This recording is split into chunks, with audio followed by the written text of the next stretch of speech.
Chapter 3 The Privy Council's Decision. First Part. Greylancer rose to his feet and offered no explanation in his defense, resuming the bearing of an overlord ruling over his lowly human subjects. The noble glared. A shockwave of contempt and anger ripped through the four intruders. They were sent reeling on their heels, and two of the men fell onto their backsides. The door was open, so you are forgiven for not knocking or announcing your presence. I shall take my leave. Greylancer moved toward a cybernetic horse without so much as acknowledging Michia. My lord, said the voice of a younger man. When Greylancer did not slow his pace, the voice called out, "There's something you should see." Sensing an odd confidence in the frightened voice, Greylancer turned his head. A horrible chill stabbed like a stake at his immortal heart.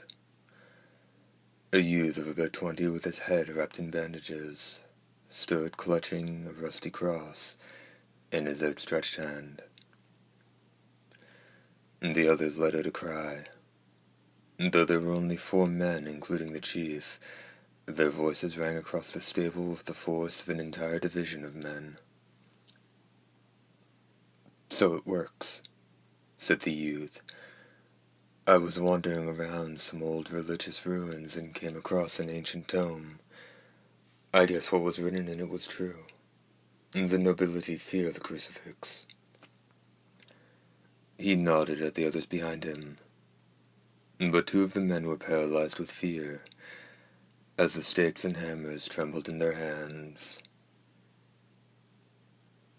"Don't just sit there. Do it," yelled the youth at the top of his lungs. "Chief.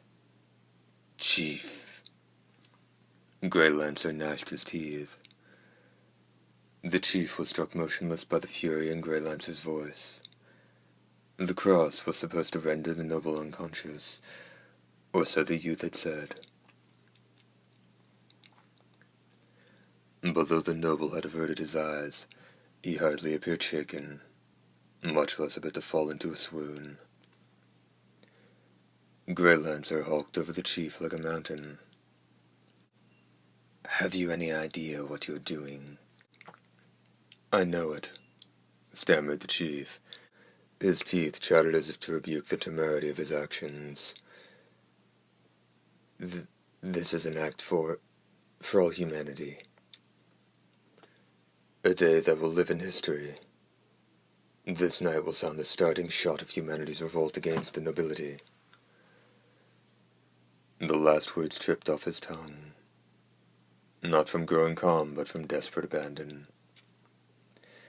Meanwhile, the youth with the cross ran up to one of the feckless men on the ground and seized a stake and hammer. "Father!" Chief Lonzi winced. "Ah, so he is your son, is he? You also spoke of a daughter." "Ah, so he is your son, is he? You also spoke of a daughter." Greylancer's voice took on a scornful tone that seemed to threaten not only Chief Lonzi, but also his progeny in the present and extending into all eternity. Lonzi's son shoved the 2 weapons to his father's chest. "Father, stab him in the heart with this." The stick and hammer rattled in the chief's arms, as his entire body trembled. "Father," cried his son, but when Lonzi continued to shake, he yelled, "Then hold this. I'll end him." The youth shoved the cross in his father's hands, and took the stake and hammer in his own. As he stood ready to lunge at Greylancer, Michia intervened for the first time. "Stop it, Lanuk. You must stop. Lord Greylancer is—" "I don't want to hear it," cried Lanuk. "You've been a good mother to us. You never hit us or threw us out in the dead of winter for disobeying you, like our real mother. You were fair but firm, an ideal mother. Letitia and I have always thought of you as our real mother. But now, look at you, throwing yourself into the arms of this noble. You're a traitor to Letitia, my father, and me, your friends, the village, the frontier, and all of humanity. Letitia is lucky she isn't here to witness this. As soon as I finish the noble, you're next. These baleful words were enough to paint over the night with sorrow. Lanark rushed forward with the stake pointed at Greylancer's chest and lifted the hammer over his head. Tackling his side to intercept his advance was Michia. The two tangled and spun around several times in the other's clutches before tumbling to the ground. The cybernetic horses let out a loud whinny. "Chief Lanzi," boomed Greylancer, "put down the cross." The old chief dropped the crucifix as if he'd been struck by a thunderbolt. Greylancer's right arm traced a wicked arc. It was easy enough to call it a sudden flash of steel, but the tip of the lance exceeded 3 meters, and its grip easily 5 meters in length. The blade stopped not on Lanark, who'd scrambled to his feet, but at the throat of his companion, who was left twitching helplessly on the ground. The noble cast a smile that might rightly be called benevolent. With his eyes trained on the boy before him, Greylancer addressed the rebel leader. "Lanark, was it? As overseer, I have governed over this land by example. My regard for you humans is no different than that of other nobles, but I will not promise your safety and leave you to fend for yourselves in a wasteland not even beasts or monsters dare inhabit. Though we be laid to slaughter for my gain, and in return my demand is this: absolute loyalty. It is easily given. Do not cross me. Do not talk back in anger, and do not lie.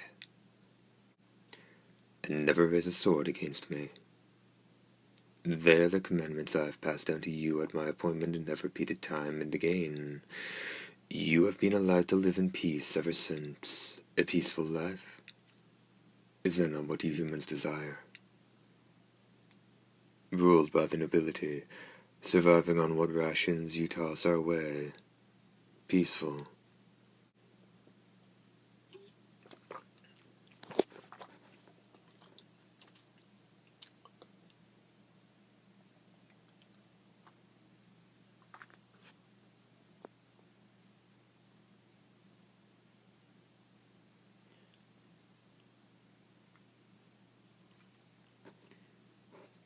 Even if that were true, it's no way to live.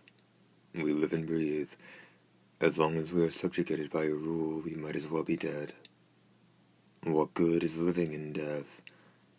There are enough living dead already. Cursed vampires, cold-blooded bastards. The planet was born for us warm-blooded humans.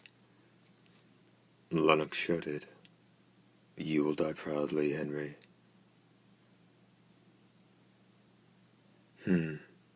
Did you hear him? Greylancer said to the youth named Henry.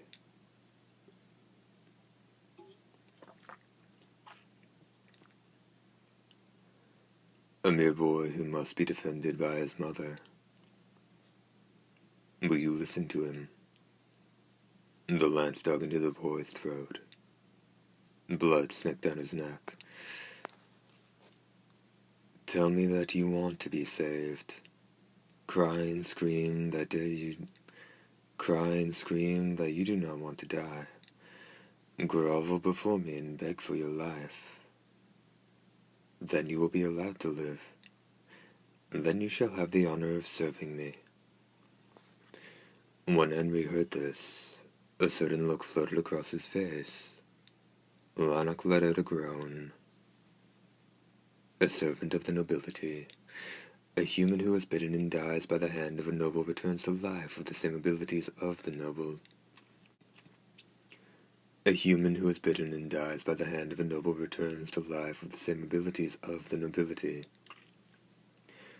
As one of the living dead, a vampire. When he submits to his station as a well-heeled dog of his master, he ceases to be human. Most such servants would think of themselves as better than human. A most sweet proposition, a delectable existence indeed. Those humans who joined the lowest ranks of the bloodstained world became informants and traitors against their brethren.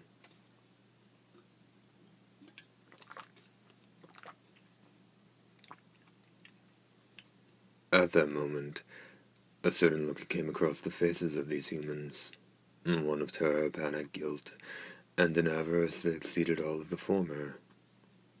It was the very look that had crept across Henry's face. Die, Henry. Lanark shouted again. No, cried his friend. I didn't want to pick a fight with the nobles in the first place. You dragged me into this. I don't want to die.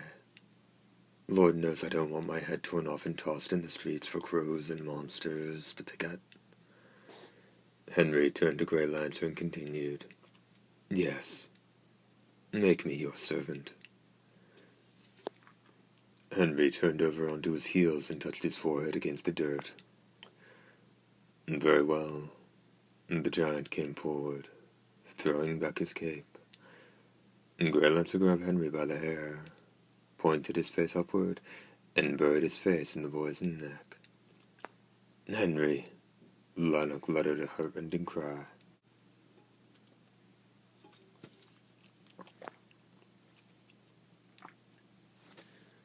Soon anguish and an indelible look of rapture spread over Henry's face.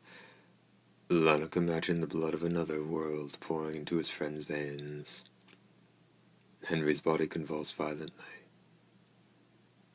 Aside from the 2 crimson lines trickling down his throat, a bloody flower began to spread its petals over his chest. The tip of a deadly stake tore through the wool shirt and emerged from his chest. Vax? As the others remembered the presence of another youth, the boy named Vax drew back the stake he'd driven into his treacherous friend's heart from behind and swung for Greylancer's chest.